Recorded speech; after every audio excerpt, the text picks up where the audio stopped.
What's up, my Dominoes? Today's video is going to be on my favorite Pokemon. Why my favorite Pokemon? Well, I was going to do a video on it anyways, but by chance, a PokeTuber by the name of Hoops and Hip Hop did a video on his most disliked Pokemon, and my favorite Pokemon happened to be at the top of that list. And let me preface this by saying that we respect everyone's opinion on this channel, no matter what it is. So Hoops, thank you very much for allowing me to even reference you in this video. But before we get into that, roll that intro.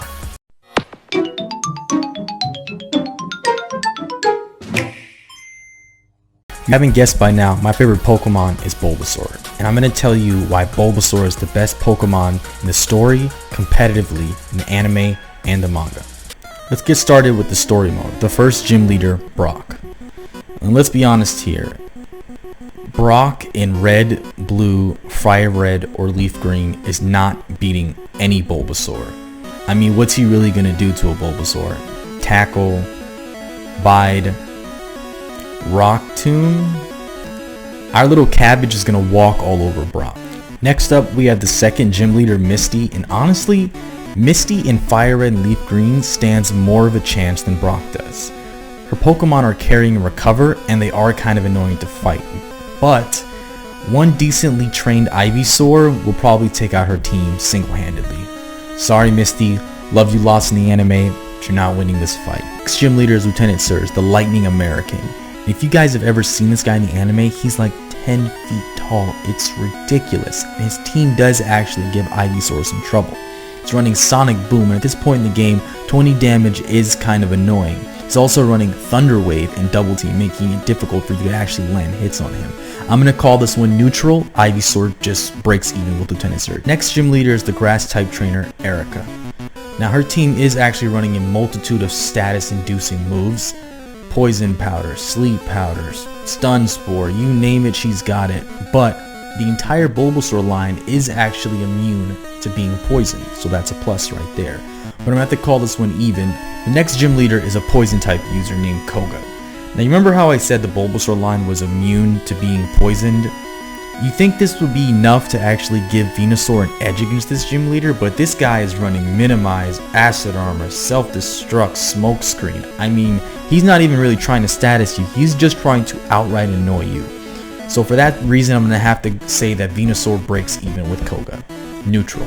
Now this is where it starts to get a little bit rocky for our little frog cabbage. The next few gym leaders do actually give Venusaur some trouble. Sabrina the Psychic user obviously has an advantage over Venusaur because Psychic is super effective against poison, obviously. And not only that, she's running Recover and a bunch of other moves that just straight up annoy Venusaur. This one right here, sorry, Venusaur's not making it. The next gym leader is Blaine, the Fire type user. You probably think this would be an easy loss for Venusaur, and it is. But if you look at his team from the original games, Ember and Fire Spin, honestly, the only threat on that team to Venusaur is that Arcanine. But in all fairness, I'm calling this as a loss to Venusaur. Now the final gym leader is Giovanni, the big bad of the entire game. This guy is running a crime syndicate the entire time, but he's no Giorno. So Venusaur is walking all over his entire team, throwing everything at him. Sleep Powder, Leech Seed, Giga Drain. Giovanni stands absolutely no chance. When it comes to the other starters, Charizard isn't really doing that well. He doesn't do well against Brock, Misty, he goes even with Lieutenant Surge, great against Erica, neutral with Koga, neutral with Sabrina, neutral with Blaine, and doesn't do that well against Giovanni.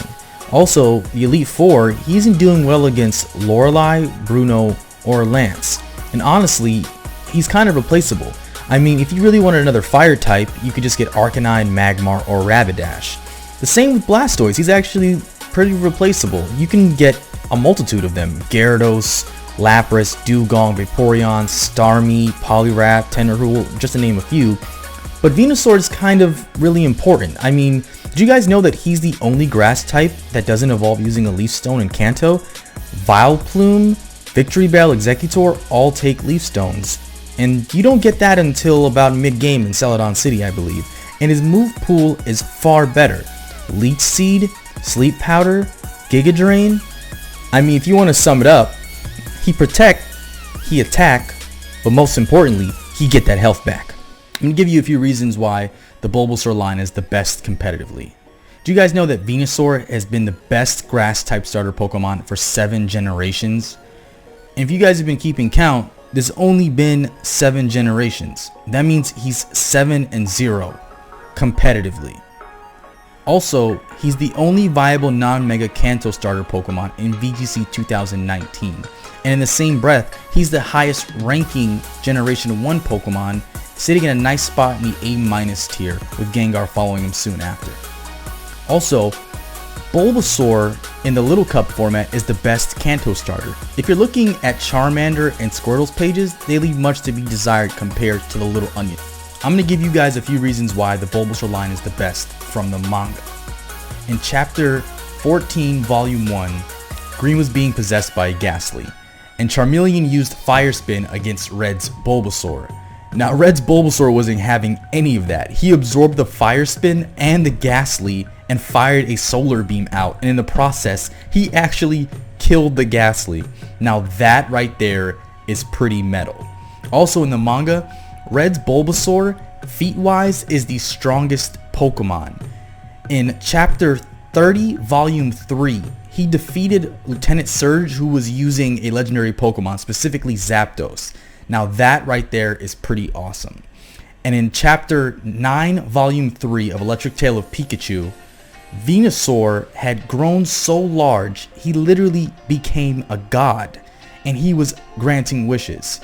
Now, when I first saw this, I said, who does this Pokemon think he is? I just told you who I thought I was, a god. I just told you. That's who I think I am. Before I get into the anime section of why the Bulbasaur line is awesome, I'm going to give you guys a few random tips that I found here or there. Did you guys know that Mega Venusaur has the highest base stat total of any poison type? It's pretty awesome. Also, did you guys know that Pokemon Trainer in the Super Smash Bros. Series, most balanced Pokemon, is Ivysaur? Why does balance matter? Perfectly balanced, as all things should be. That's why. Now, you guys are probably wondering why I excluded Pikachu and Eevee from this, and there's a few reasons why. Well, Pikachu is the mascot and it kind of gets a pass on this, and it's not really viable in almost anything besides Pokemon Let's Go. And Eevee is a different story. It would probably take a little bit too long to explain, so roll the clip. You are on this council, but we do not grant you the rank of master. What?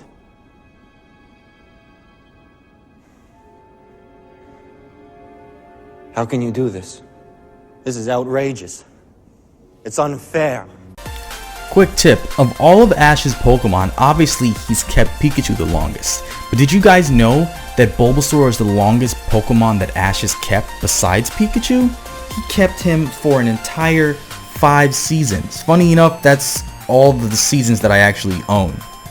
Coincidence? Probably not.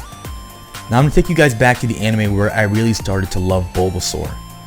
Ash faces off against Brandon, the final frontier brain. Ash chooses Charizard, Brandon chooses Dusclops. Charizard loses pretty quickly, and Ash chooses Bulbasaur. Bulbasaur is hit with Will-O-Wisp, Shadow Punch, Confuse Ray, and is still able to fire off a Solar Beam and win against Dusclops. Now I'm going to stop you guys right there. Charizard was supposed to be training for 2 to 3 seasons in the Terrific Valley. Bulbasaur was back at Ope's lab, herding Tauros, feeding Pokemon, and taking care of them. So what exactly was Charizard doing? I haven't the slightest clue. But moving on with the battle, Ash throws out Squirtle against Ninjask and he's able to defeat it. Then Solrock comes out and then beats Ash's Squirtle. So Ash resorts back to Bulbasaur. Bulbasaur is hit with more moves that are super effective against him, like Psywave, and he's still able to win with a tie. So Bulbasaur was instrumental in Ash actually winning this battle. Pikachu ends up finishing off Regice with a Volt Tackle in the final battle, giving Ash the win. But Bulbasaur really shined in this moment, and that's one of the reasons why I loved him. He was able to overcome type disadvantages. Now I think I really saved the best for last here. I'm taking you guys back to the Indigo League episode 51, where Ash runs into a herd of Bulbasaur, Ivysaur, and there's one Venusaur that's in charge. That Venusaur wants Ash's Bulbasaur to evolve, and Bulbasaur refuses. He says that he likes the way that he is, and he's fine with that. Team Rocket shows up, captures the majority of the herd, and Ash's Bulbasaur is able to defeat them single-handedly, gaining the respect of the Venusaur. Now this day and age, social media puts a lot of pressure on a lot of us to be perfect, to compare ourselves to someone else. It's not healthy, and if I can leave you guys with one message, it's to be like Bulbasaur. Like who you are, love who you are, and don't change to accommodate anyone else's opinion. That's why I love Bulbasaur. And I hope you guys have learned something about Bulbasaur. I learned a lot, even though he's my favorite Pokemon, with doing all this research. To Hoops and Hip Hop, I hope you get that 100K, bro, and I hope I can actually get 20. So guys, like, comment, subscribe, and let me know in the comments what is your favorite Pokemon, what is your least favorite Pokemon, and why. Follow me on Twitter at PokedomOfficial. And before I go, your next line is that hat a JoJo reference?